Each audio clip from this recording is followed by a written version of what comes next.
قد خلت من قبلكم سنن فسيروا في الأرض فانظروا كيف كان عاقبة المكذبين.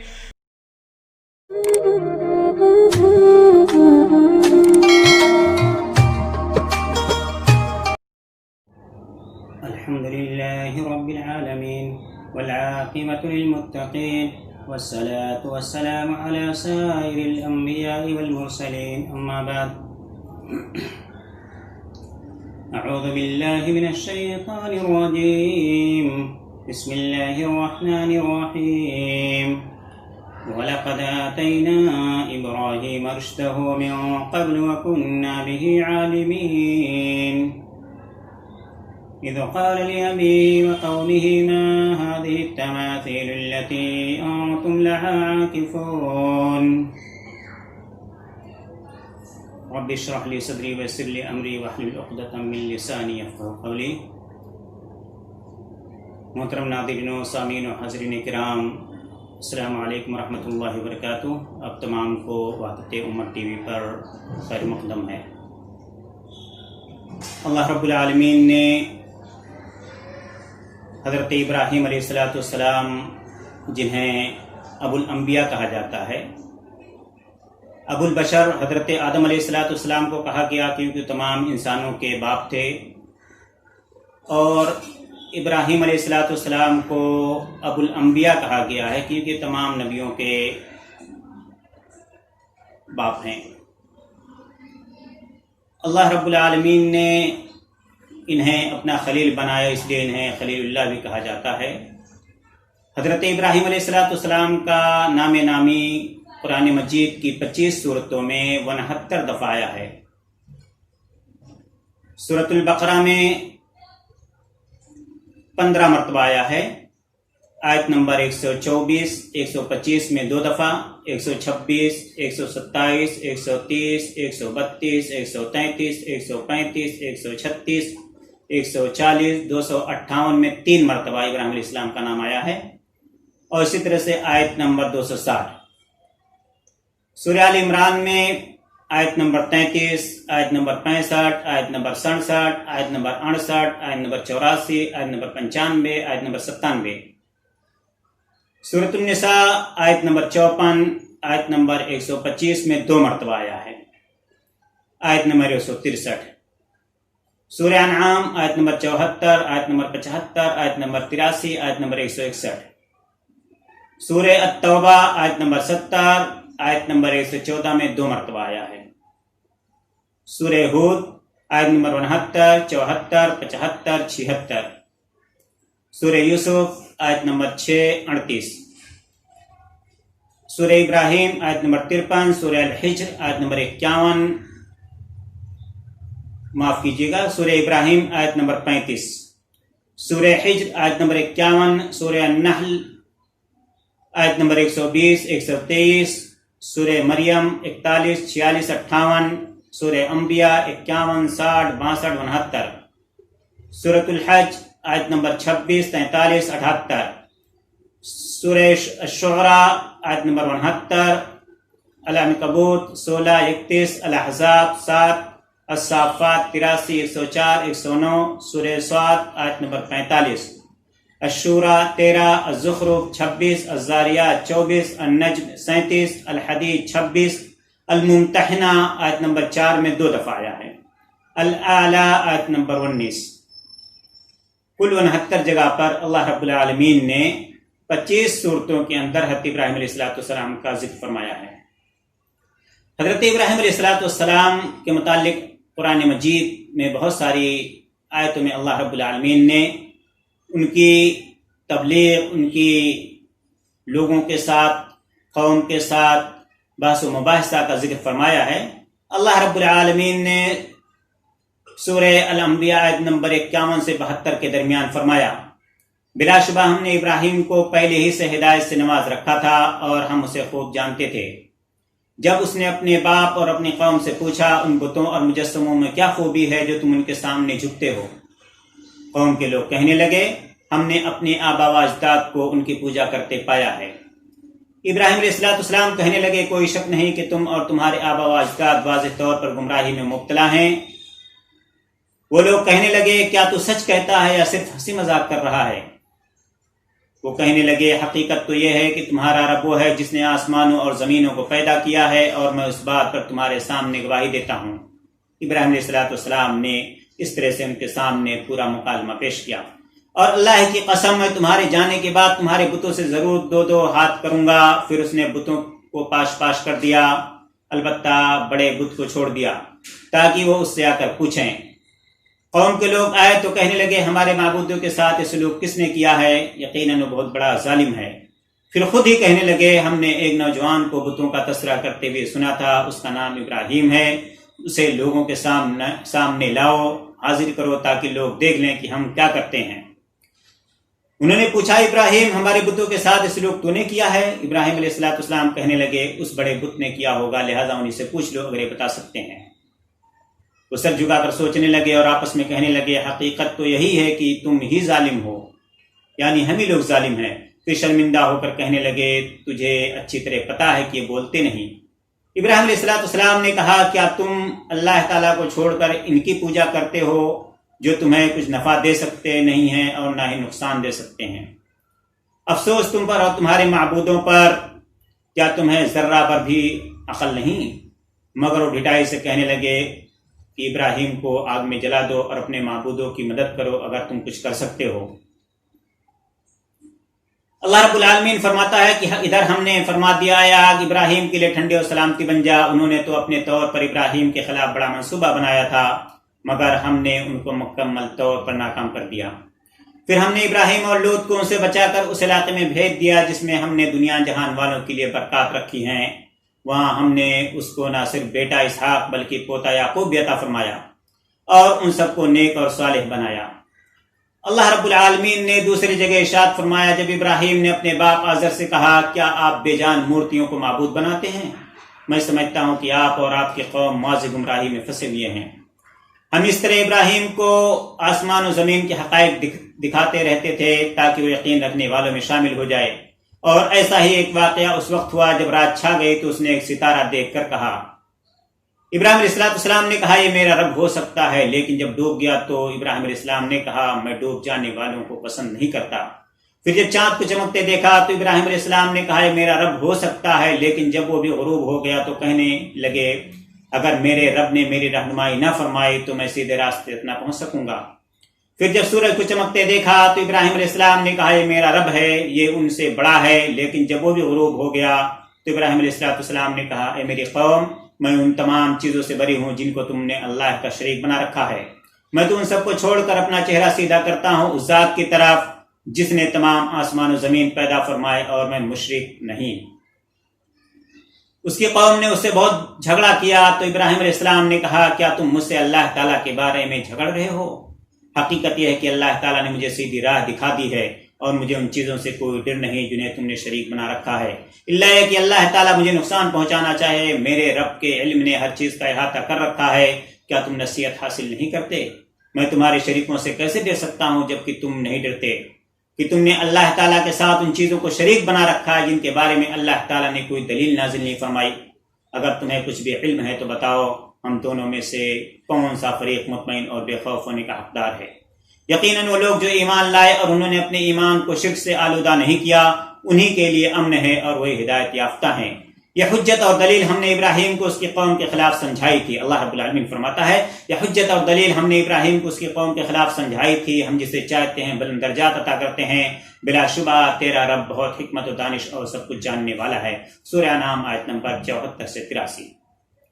ایک اور جگہ اللہ رب العالمین نے فرمایا ان کے سامنے حضرت ابراہیم کا واقعہ بیان کیجئے جب انہوں نے اپنے باپ اور اپنی قوم سے پوچھا تم کس کی پوجا کرتے ہو؟ انہوں نے کہا ہم بتوں کی پوجا کرتے ہیں اور ان کے سامنے سجدہ ریز ہوتے ہیں۔ ابراہیم علیہ السلام نے کہا یہ تمہاری بات سنتے ہیں جب تم انہیں بلاتے ہو، یا کیا یہ تمہیں نقصان دیتے ہیں؟ قوم کے لوگ کہنے لگے، ابراہیم علیہ السلام کے والد اور ان کے ہمنوا کہنے لگے کچھ بھی نہیں، بس ہم نے اپنے آبا و اجداد کو ایسا کرتے دیکھا ہے۔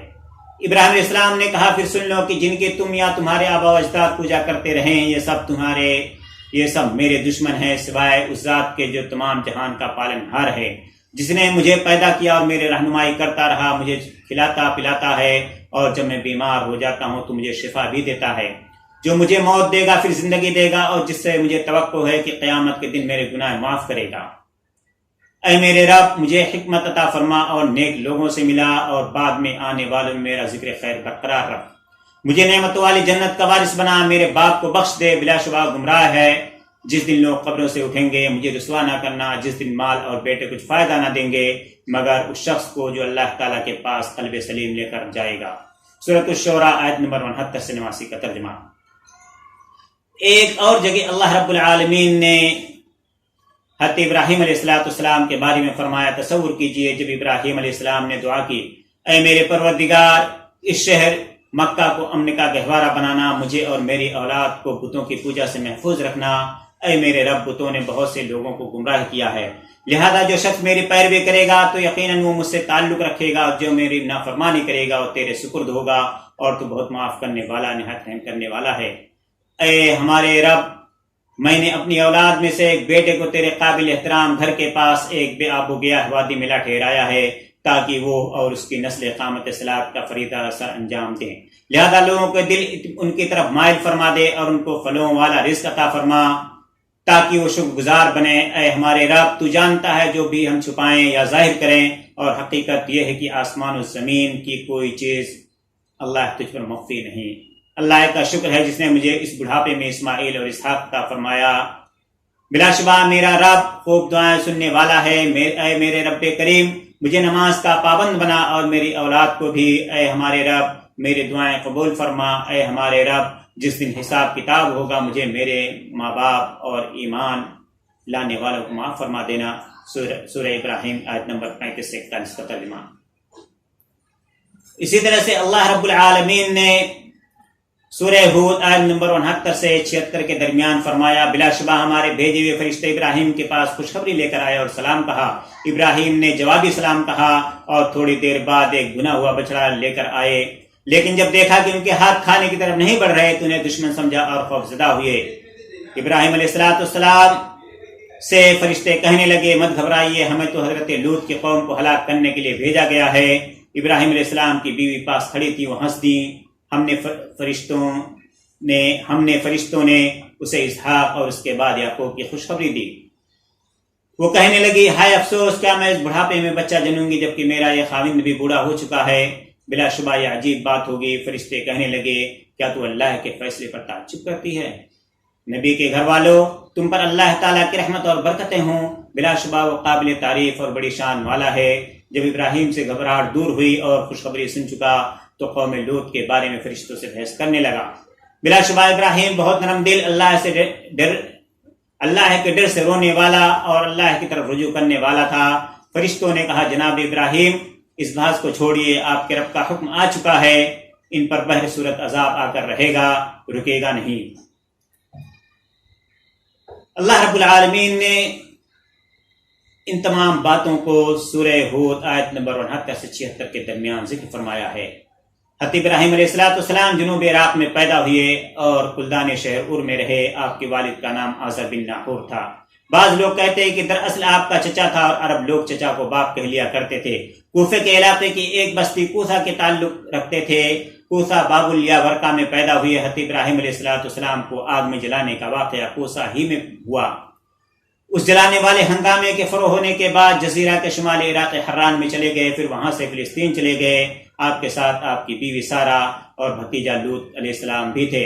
حضرت لوط علیہ السلام کے ساتھ ان کی بیوی بھی تھی۔ پھر قحط سالی کی بنا پر چرواہے بادشاہوں ہکسوس کے دور میں مصر منتقل ہو گئے۔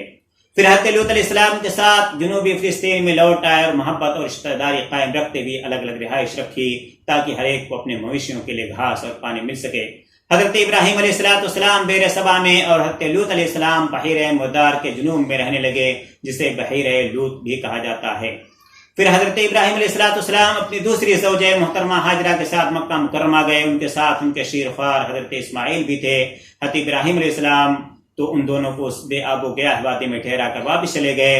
پھر وہاں زمزم کا چشمہ پھوٹا اور خدا کے راستے سے بنو جرہم آ کر وہاں آباد ہو گئے۔ حضرت ابراہیم علیہ السلام فلسطین کے شہر الخلیل حبرون میں فوت ہوئے اور وہیں دفن ہوئے۔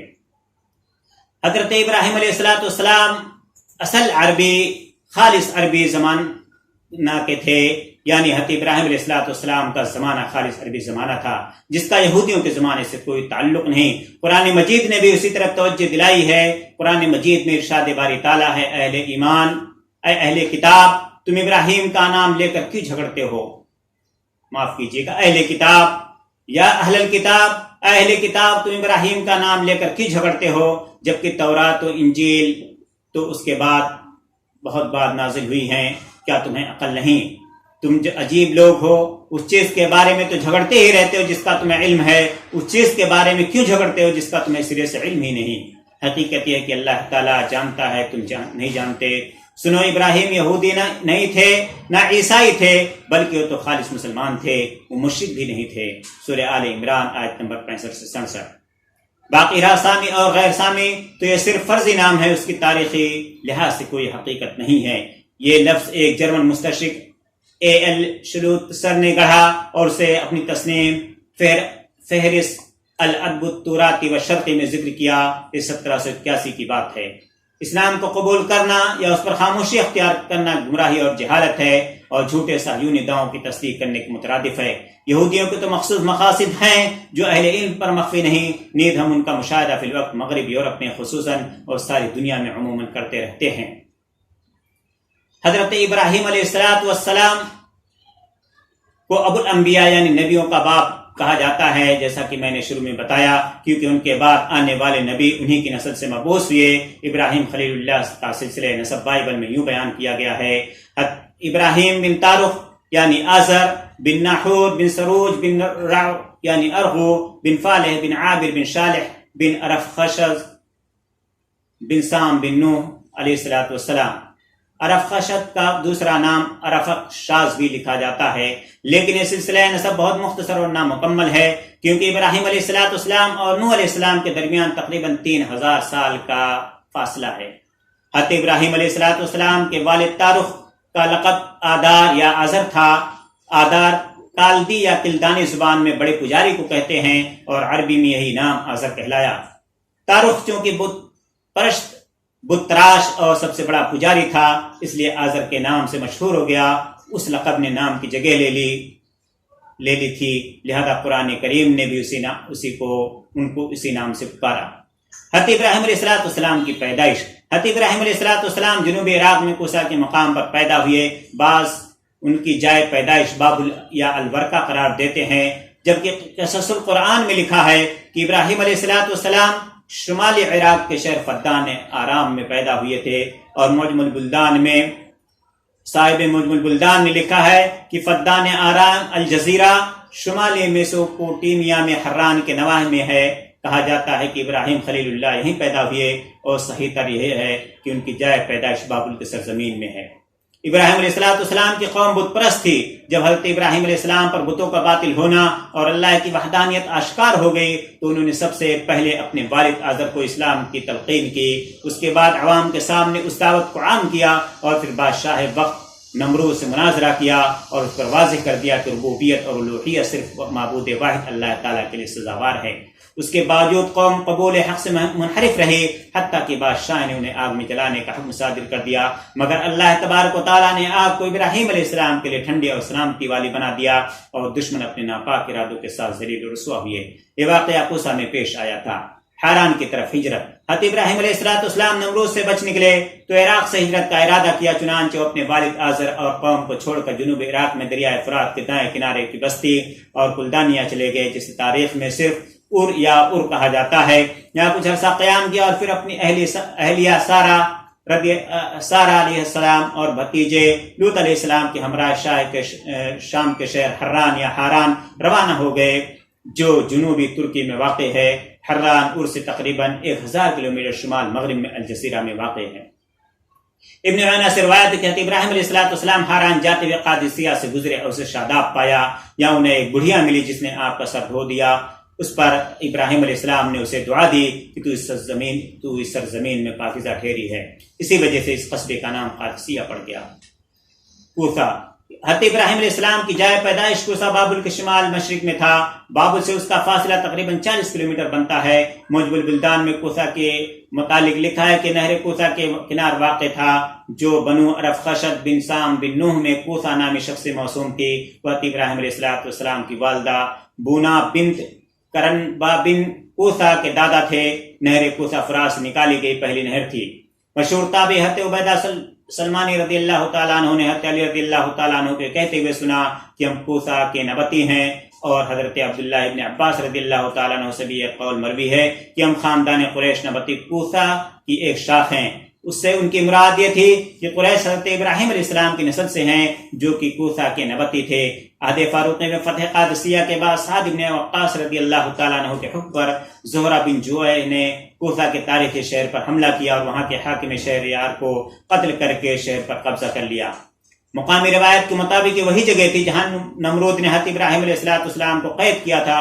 حضرت سعد رضی اللہ تعالیٰ عنہ نے بابل سے کوسا جا کر اس کی زیارت کی، حضرت ابراہیم علیہ السلام پر درود بھیجا اور پھر آیت پڑھی وَتِلْكَ الْأَيَّامُ نُدَاوِلُهَا بَيْنَ النَّاسِ. ہم زمانے کو لوگوں کے درمیان بدلتے بدلتے رہتے ہیں. اور بابل کے مطابق بائبل کے مطابق حضرت ابراہیم علیہ السلام جنوبی عراق کے شہر ار میں پیدا ہوئے تھے اور پھر وہیں سے آپ نے حران کی طرف ہجرت کی تھی. دریائے فرات کے دائیں کنارے پر واقع اور عراق کا ایک قدیم ترین شہر تھا جسے 34,000 قبل مسیح میں سمیری قوم نے آباد کیا تھا. 3 ہزاری میں شہر اپنے عروج کو پہنچا. 2000 قبل مسیح کے لگ بھگ خوزستان یعنی فارس کے اعلامیوں نے اسے بڑی حد تک تباہ کر دیا. 17ویں صدی قبل مسیح میں حضرت ابراہیم علیہ السلام یہاں آئے.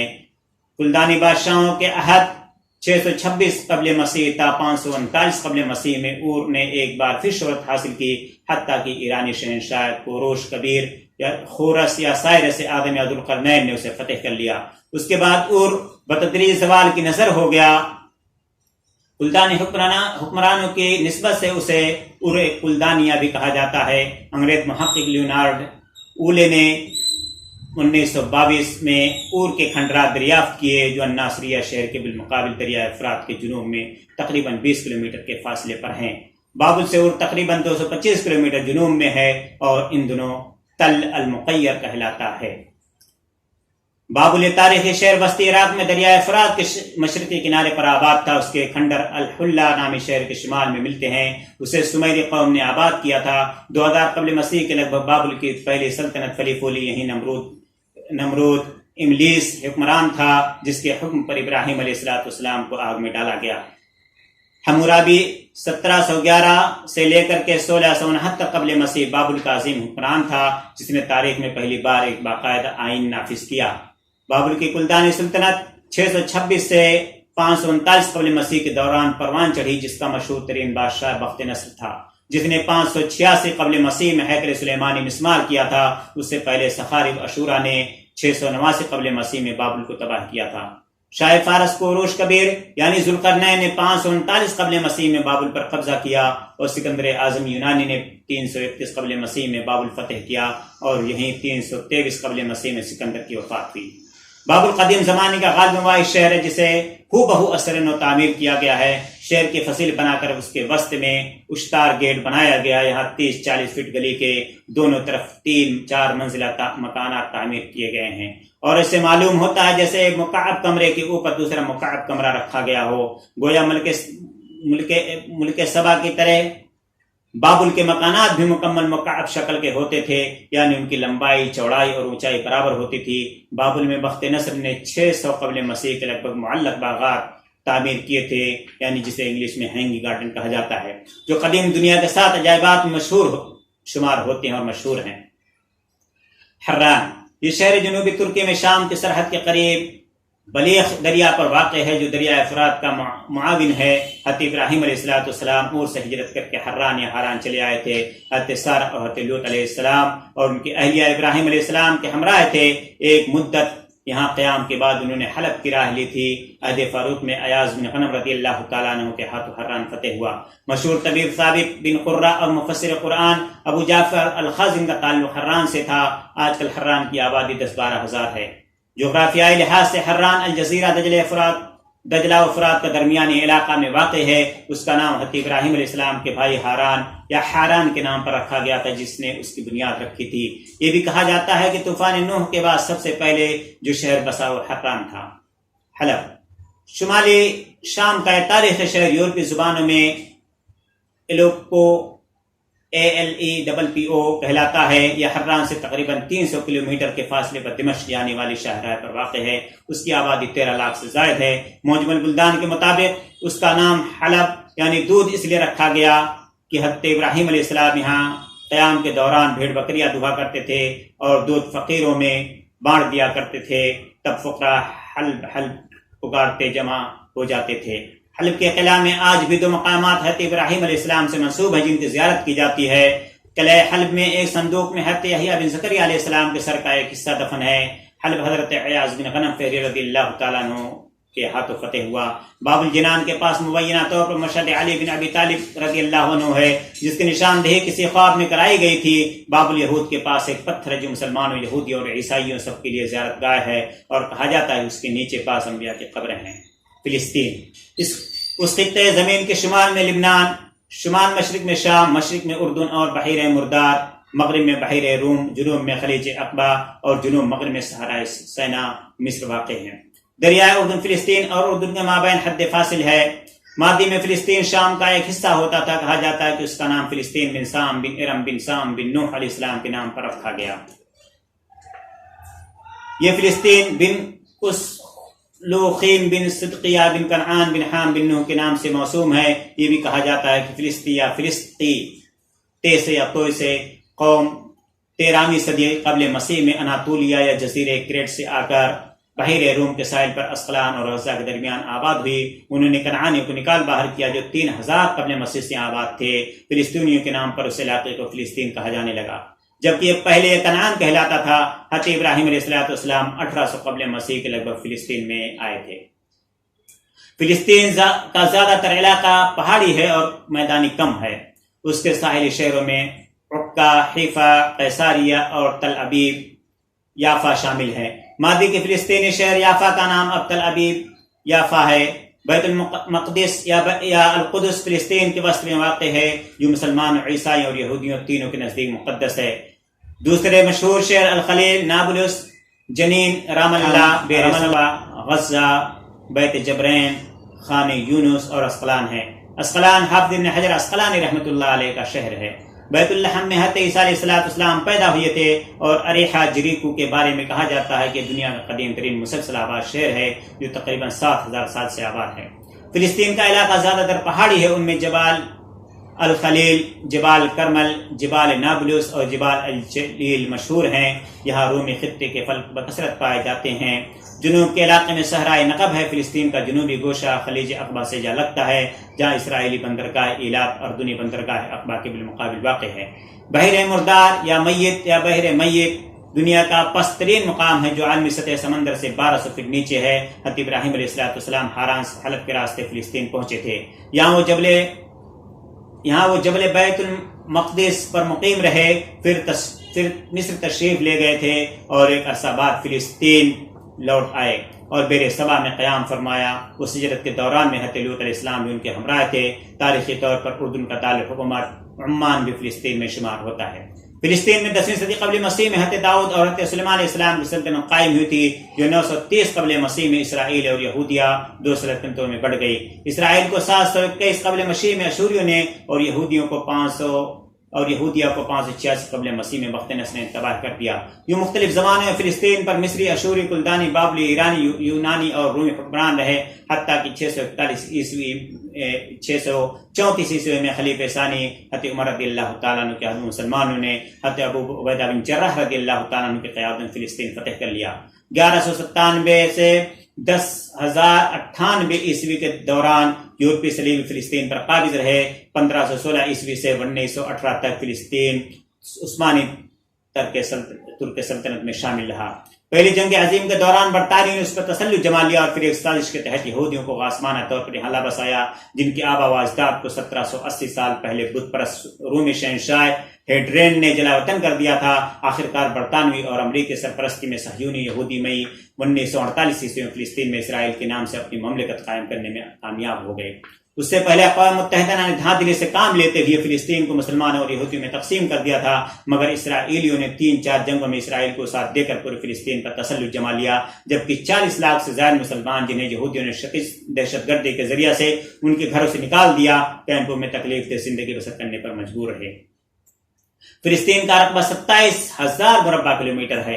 اقوام متحدہ نے نومبر 1947 عیسوی میں فلسطین کا 55% علاقہ 6.25 لاکھ یہودیوں کو دے دیا، جبکہ 45% رقبہ 12.5 لاکھ فلسطینیوں کے لیے چھوڑا گیا، مگر اسرائیل نے 1948 عیسوی کی جنگ میں اپنا زیر قبضہ علاقہ 78% تک بڑھا لیا اور بقیہ 22% غرب اردن، مشرقی بیت المقدس اور غزہ کی پٹی جون 1967 عیسوی کی جنگ میں ہتھیا لیا۔ اب یوں پورا فلسطین یہودیوں کے غاصبانہ تسلط میں ہے۔ 1948 عیسوی میں اسرائیل نے تل ابیب یافا کو دارالحکومت بنایا تھا، مگر اب بیت المقدس یروشلم کو دارالحکومت بنا رکھا ہے۔ بیت المقدس یا بیت المقدس کو القدس بھی کہتے ہیں، یہاں مسلمانوں کا قبلہ اول مسجد اقصی اور قبۃ الصخرہ واقع ہیں۔ اسے یورپی زبان میں یروشلم اور عبرانی میں اورشلیم کہتے ہیں۔ بیت المقدس سے مراد مبارک گھر یا ایسا گھر ہے جس کے ذریعہ گناہوں سے پاک ہوا جاتا ہے۔ پہلی صدی قبل مسیح میں جب رومیوں نے یروشلم پر قبضہ کیا تو انہوں نے اسے ایلیا کا نام دیا تھا۔ مکہ مکرمہ سے بیت المقدس کا فاصلہ تقریباً 1300 کلومیٹر ہے۔ شہر بیت المقدس 31 درجے 45 دقیقے عرض بلد شمالی اور 35 درجے 13 دقیقے طول بلد مشرقی پر واقع ہے۔ بیت الحم اور الخلیل اس کے جنوب میں ہے اور رام اللہ شمال میں ہے۔ بیت المقدس پہاڑوں پر آباد ہے، چنانچہ جب حضرت ابراہیم علیہ السلام یہاں تشریف لائے تو انہوں نے ایک پہاڑی جبل بیت المقدس پر قیام کیا تھا۔ حضرت یعقوب علیہ السلام نے یہاں مسجد تعمیر کی اور اس جگہ کا نام بیت ایل رکھا جو اب بیت المقدس کہلاتا ہے۔ سلیمان علیہ السلام نے مسجد اور شہر کی تعمیر نو کی، اس لیے یہودی اس مسجد کو ہیکل سلیمانی کہتے تھے۔ بیت المقدس یا بیت المقدس کی انہی پہاڑیوں میں سے ایک کا نام کوہ صہیون، انگلش میں ZION زیون ہے، جس کے نام پر یہودیوں کی عالمی تحریک صہیونیت کا آغاز ہوا۔ 620 عیسوی میں نبی کریم صلی اللہ علیہ وسلم حضرت جبرائیل علیہ السلام کی رہنمائی میں مکہ مکرمہ سے بیت المقدس پہنچے اور پھر معراج آسمانی کے لیے تشریف لے گئے۔ حلب سے القدس سے تقریباً 600 کلومیٹر کا فاصلہ ہے۔ 1187 عیسوی سے 10,099 عیسوی کے دوران بیت المقدس پر یورپی صلیبیوں کا قبضہ رہا، حتیٰ کہ سلطان صلاح الدین ایوبی نے انہیں نکال باہر کیا۔ پہلی جنگ عظیم کے دوران دسمبر 1917 عیسوی میں اس پر برطانوی مسلط ہو گئے اور جون 1967 سے اسرائیلی اس پر قابض ہیں۔ الخلیل اسے عبرانی اور انگریزی میں ہیبرون کہتے ہیں، HEBRON۔ الخلیل بیت المقدس سے 35 کلومیٹر جنوب میں ہے۔ یہ اس وقت بھی آباد تھا جب 4000 سال پہلے حضرت ابراہیم علیہ السلام یہاں آئے تھے اور انہی کے لقب سے الخلیل سے موسوم ہے۔ یہاں ایک غار میں حضرت ابراہیم علیہ السلام، حضرت اسحاق علیہ السلام، حضرت یعقوب علیہ السلام اور حضرت یوسف علیہ السلام کی قبریں ہیں۔ کہا جاتا ہے کہ حضرت آدم علیہ السلام کی قبر بھی اسی غار میں ہے۔ حضرت سلیمان علیہ السلام نے وحی الہی کے مطابق ان انبیاء کرام کی قبروں پر قبہ نما چھت بنا دی۔ حضرت سارہ زوج ابراہیم علیہ السلام، ربقہ زوج اسحاق علیہ السلام اور ایلیا زوج یعقوب علیہ السلام کی قبریں بھی اسی غار کے اندر بتائی جاتی ہیں۔ تورات میں ہے کہ حضرت ابراہیم علیہ خلیل اللہ نے عفرون میں سوحار حیثی سے زمین کا ایک ٹکڑا 400 نقی درہموں میں خریدا تھا اور اس میں سارہ کو دفن کیا تھا۔ مصر شمال مشرقی افریقہ کا یہ ملک بحیرہ روم اور بحیرہ قلزم کے ساحلوں پر واقع ہے۔ مصر کی تقریباً 6 کروڑ آبادی میں سے زیادہ تر وادی نیل میں مرتکز ہے۔ مصر کی تاریخ 5000 سال سے زیادہ عرصے پر محیط ہے۔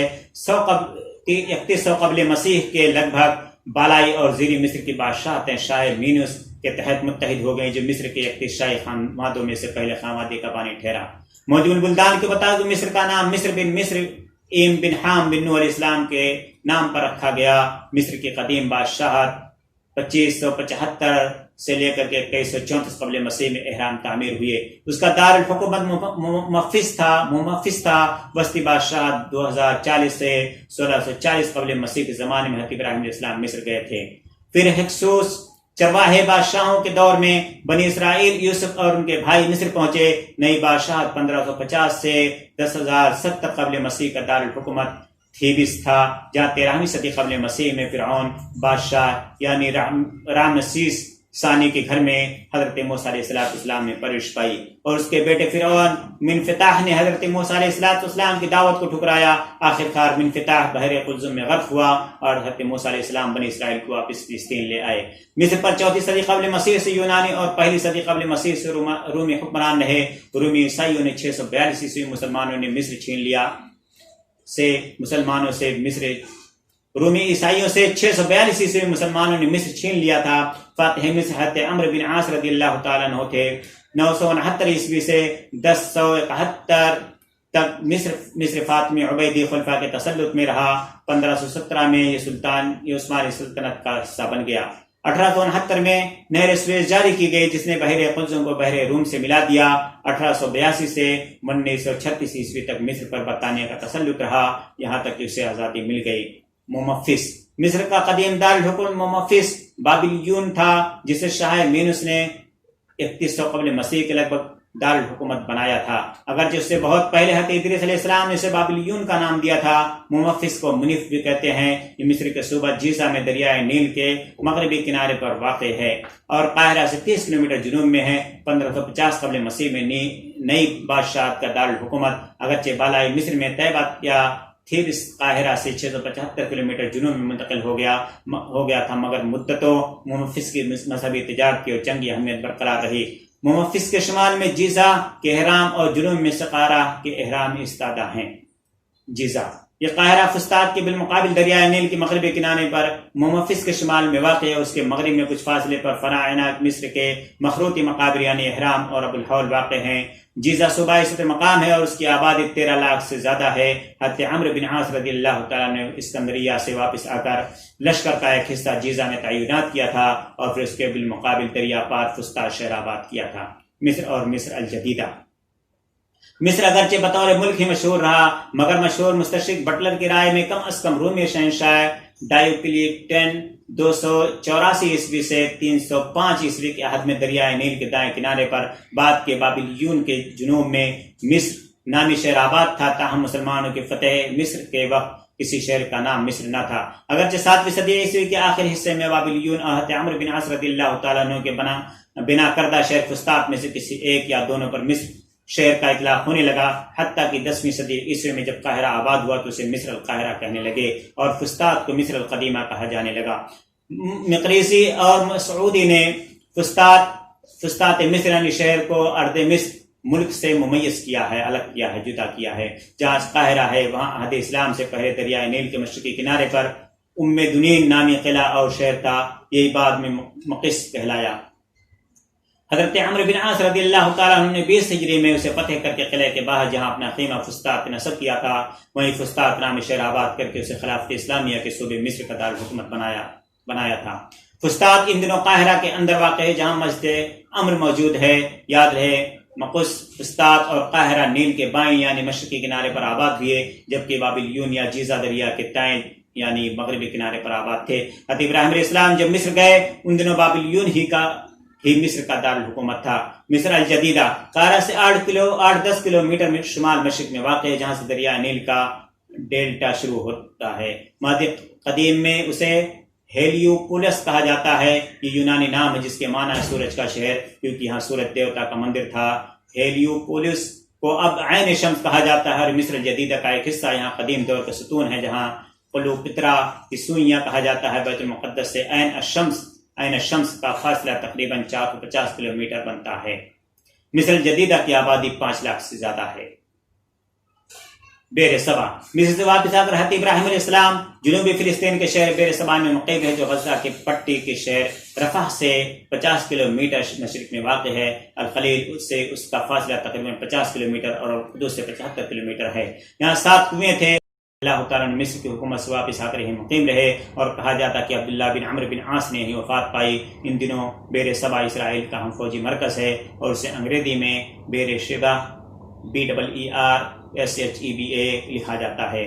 بحیر میت عربی میں بحر المیت اور اسے اردو میں بحیر مردار کہا جاتا ہے۔ دراصل نمکین پانی کی جھیل ہے، اس کے مشرق میں اردن ہے اور مغرب میں غرب اردن اور اسرائیل واقع ہیں۔ لبنان کے پہاڑوں سے آنے والے دریائے اردن اور اس کے معاونوں دریا لوط اور شہر صدوم حضرت لوط علیہ السلام مصر سے واپس آ کر بحیر میت کے جنوب میں شہر صدوم میں مقیم ہوئے۔ اللہ تعالیٰ نے انہیں علیہ صدوم کی طرف نبی بنا کر مبعوث کیا، مگر وہ اپنی قوم اپنی مخصوص علت اغلام بازی سے باز نہ آئی۔ وہ قوم اپنی مخصوص علت اغلام بازی سے باز نہ آئی، پھر اس پر پتھروں کا عذاب نازل ہوا اور وہ قوم تباہ ہو گئی۔ یہ قوم اس علاقے میں رہتی تھی جسے آج کل شرق اردن، موجودہ اردن کہا جاتا ہے، اور عراق و فلسطین کے درمیان واقع ہے۔ بائبل میں اس قوم کے صدر مقام کا نام صدوم بتایا گیا ہے، جو یا تو بحیر مردار کے قریب یا کسی جگہ یا قریب کی جگہ میں واقع تھا جو اس میں غرق ہو چکا ہے۔ تلمود میں لکھا ہے کہ ان کے 4 بڑے شہر اور تھے، اب صرف بحیر مردار ہی اس قوم کی ایک یادگار باقی رہ گیا ہے، جسے آج تک بحیر لوط کہا جاتا ہے۔ مکہ مکرمہ یہ حجاز سعودی عرب میں واقع اور بیت اللہ کے حوالے سے مسلمانوں کا مقدس ترین مقام ہے۔ حضرت ابراہیم علیہ السلام کا بنا کردہ ایک نوجوان پیغمبر اسماعیل علیہ السلام کی ہجرت گاہ اور ایک یتیم نبی محمد صلی اللہ علیہ وسلم کی جائے ولادت ہے۔ مکہ سطح سمندر سے تقریباً 30 میٹر بلند ہے۔ ابتداً شہر شرقاً غرباً تقریباً 3 کلومیٹر لمبا اور شمالاً جنوباً 1.5 کلومیٹر چوڑا تھا۔ شہر مکہ کو اس لحاظ سے حرم کہتے ہیں کہ یہ حرمت والا اور عزت والا مقام ہے۔ حضرت عیسیٰ علیہ السلام سے 2500 برس قبل یہ مقام تجارتی قافلوں کی ایک منزل گاہ تھا۔ 17ویں صدی قبل مسیح میں حضرت ابراہیم علیہ السلام نے اپنی اہلیہ ہاجرہ اور اپنے فرزند اسماعیل علیہ السلام کو اللہ رب العالمین کے حکم سے لا کر یہاں آباد کیا تھا۔ باپ بیٹے نے اللہ رب العالمین کے نام پر یہاں ایک عبادت گاہ بنائی جسے کعبہ کہا جانے لگا، کیونکہ اس مقدس عمارت کی ساخت مکعب نما عربی میں 6 یکساں پہلوؤں والا پانسا مکعبیہ کعبہ کہلاتا ہے۔ فرزندان اسماعیل علیہ السلام کی اولاد ایک مدت یہاں بالادست رہی۔ کعبہ کی تولیت انہی کے پاس تھی۔ اس کے بعد قحطانی قبیلے بنی جرہم نے غلبہ حاصل کر لیا اور بنی اسماعیل کو مکہ سے نکال دیا، کیونکہ انہوں نے ابھی تک بت پرستی میں بنی جرہم کا ساتھ نہیں دیا تھا۔ پھر صدیوں بعد 444 عیسوی میں قصی نے، جو بنو اسماعیل میں سے عدنان کی 15ویں پشت میں سے تھے، دوبارہ مکہ پر قبضہ حاصل کر لیا۔ انہوں نے یہاں مشترکہ حکومت کی بنیاد رکھی اور کچھ عہدے اور مناسب قائم کیے، جس میں سے ایک رفادہ، ایک نمبر 2 سقایا، نمبر 3 حجابین غلاف کعبہ، نمبر 4 قیادہ، نمبر 5 قومی نشان لواء یعنی پرچم کو بلند رکھنا، نمبر 6 قومی مجلس یعنی جسے دار الندوہ یا ندوہ کہا جاتا ہے۔ یہ مناسب اور عہدے قائم کیے۔ امور مملکت اور حکومتی عہدے ایک شیخ خاندان کے سپرد کر دیے گئے۔ شہر کے علاوہ بنو اسماعیل شہر کے آس پاس بھی آباد تھے۔ مکہ کی جنوب کی پہاڑیاں قبیلے حسیل کا مسکن تھیں۔ جنوب کی طرف وادی القرآن قدیم قبائل کا مسکن تھی۔ اس کے اطراف میں قبائل کنانہ رہتے تھے۔ مکہ کے پاس جبل حبشی کے دامن میں حبشی قبائل آباد تھے۔ مکہ مکرمہ کے حدود۔ مکہ کا قدیم اور اصلی نام بکہ ہے، جیسا کہ سورہ آل عمران آیت نمبر 96 میں اللہ رب العالمین نے ارشاد فرمایا، پہلا متبرک گھر جو لوگوں کے لیے بنایا گیا وہ بکہ میں تھا۔ یہ شہر تہامہ کے مشرق میں جدہ سے تقریباً 64 کلومیٹر کے فاصلے پر واقع ہے۔ مکہ مکرمہ کو بلد الامین، ام القریٰ، بیت العتیق اور بیت الحرام بھی کہا جاتا ہے۔ ام القریٰ کی نسبت سے یہاں جامع ام القریٰ قائم کی گئی ہے اور موجود ہے۔ یاقوت حمیم موجود البلدان میں لکھتے ہیں کہ ابتدا میں حرم کعبہ کا نام مکہ تھا، بعد میں پورے شہر کو مکہ کہا جانے لگا۔ مکہ معظمہ جغرافیائی لحاظ سے 23 درجہ 38 دقیقہ عرض بلد شمالی اور 40 درجہ 9 دقیقہ طول بلد مشرقی پر واقع ہے۔ سطح سمندر کی بلندی تقریباً 330 میٹر ہے۔ مکہ وادی ابراہیم میں ہے، جو 2 پہاڑیوں سلسلوں کے درمیان ہے۔ شمال میں جبل قعقیعان اور شعب بنی عامر ہے۔ جنوب میں جبل حدیدہ اور جنوب مغرب میں جبل عمر ہے۔ جنوب میں غار ثور کی سمت جبل قدا ہے۔ مشرق میں شعب ابی طالب اور جبل حرا ہیں، جبکہ مشرق میں جبل خندمہ اور شمال مشرق میں جبل ابی قبیس واقع ہیں۔ مکہ معظمہ کا وسط بیت اللہ یعنی خانہ کعبہ ہے، اور القشاشیہ، شعب علی، شعب ابی طالب، شامیہ اور الشرقیہ کی پہاڑیوں کے درمیان تقریباً 200 میٹر مربع آتی ہے، جس کے چاروں جانب اونچے پہاڑ ہیں جن میں اونچے نیچے مکانات ہیں۔ مکہ شہر کے وہ علاقے جو بیت اللہ سے بھی نشیب گہرائی میں ہیں مسفلہ نشیبی علاقے کہلاتے ہیں، اور بلندی والے علاقوں کو المعلہ کہا جاتا ہے۔ المعلہ کی طرف ہی الحجون کا علاقہ ہے۔ 622 عیسوی میں جب نبی کریم صلی اللہ علیہ وسلم مکہ چھوڑ کر جانے لگے تھے تو آپ صلی اللہ علیہ وسلم نے شہر کی جانب رخ کر کے فرمایا تھا، اے مکہ، مجھے تمام شہروں سے بڑھ کر تجھ سے محبت ہے، مگر تیرے بیٹے یہاں مجھے نہیں رہنے دیتے۔ اس کے 8 سال بعد نبی کریم صلی اللہ علیہ وسلم جب فاتحانہ مکہ میں داخل ہوئے تو آپ صلی اللہ علیہ وسلم المعلہ جبل قدا کی جانب سے آئے تھے۔ کعبہ کی بنیاد ابراہیم علیہ السلام اور ان کے فرزند حضرت اسماعیل السلام نے رکھی تھی۔ اللہ تعالیٰ کے گھر ایسا سادہ تعمیر ہوا تھا کہ اس کی نہ چھت تھی، نہ کیواڑ اور نہ چوکھٹ تھی۔ جب قصی بن کلاب کو کعبہ کی تولیت حاصل ہوئی تو انہوں نے قدیم عمارت گرا کر نئے سرے سے تعمیر کی اور کھجوروں کے تختوں کی چھت ڈالی۔ تعمیر کعبہ کے بعد سب سے پہلے یہاں قبیلہ جرہم آ کر آباد ہوا اور بنی جرہم ہی میں حضرت اسماعیل علیہ السلام کی شادی ہوئی تھی۔ حرم کعبہ پر سب سے پہلے جس نے غلاف چلایا وہ یمن کا حمیری بادشاہ اسعد طبہ تھا۔ نبی کریم صلی اللہ علیہ وسلم کی عمر جب 35 برس تھی اور سیلاب سے کعبہ کی عمارت کو نقصان پہنچا تھا، قریش نے اسے گرا کر دوبارہ تعمیر کیا۔ عبداللہ بن زبیر رضی اللہ تعالیٰ عنہ خلیفہ ہوئے تو انہوں نے کعبہ کو ابراہیمی بنیادوں پر اثر نو تعمیر کیا، لیکن 10 سال بعد 74 ہجری میں حجاج بن یوسف نے پھر اسے قریش کی بنیادوں پر تعمیر کر دیا۔ شعبان 1039 ہجری میں موسلادھار بارش سے کعبہ زمین بوس ہو گیا تھا تو عثمانی خلیفہ مراد چہارم نے اسے نئے سرے سے تعمیر کرایا۔ چنانچہ کعبہ کی موجودہ عمارت عثمانی تعمیر ہے۔ اس کی اونچائی 15 میٹر، لمبائی تقریباً 12 میٹر اور چوڑائی تقریباً 11 میٹر ہے۔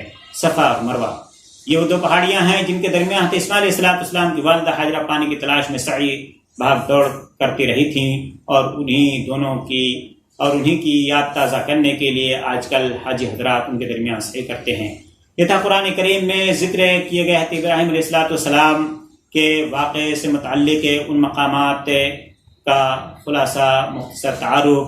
جن مقامات پر حضرت ابراہیم علیہ السلام کے قدم مبارک پڑے اور ابراہیم علیہ السلام کا واقعہ جو مختصراً میں نے آپ کے سامنے بیان کیا ہے، اللہ رب العالمین سے دعا کہ العالمین ہم تمام لوگوں کو توحید جیسی عظیم نعمت کو اپنانے اور شرک جیسی برے اور عظیم گناہ سے بچنے کی توفیق عطا فرمائے، آمین۔ اقول قولی ھذا استغفر اللہ لکم سائر المسلمین فاستغفروہ من کل ذنب انہ ہو الغفور الرحیم۔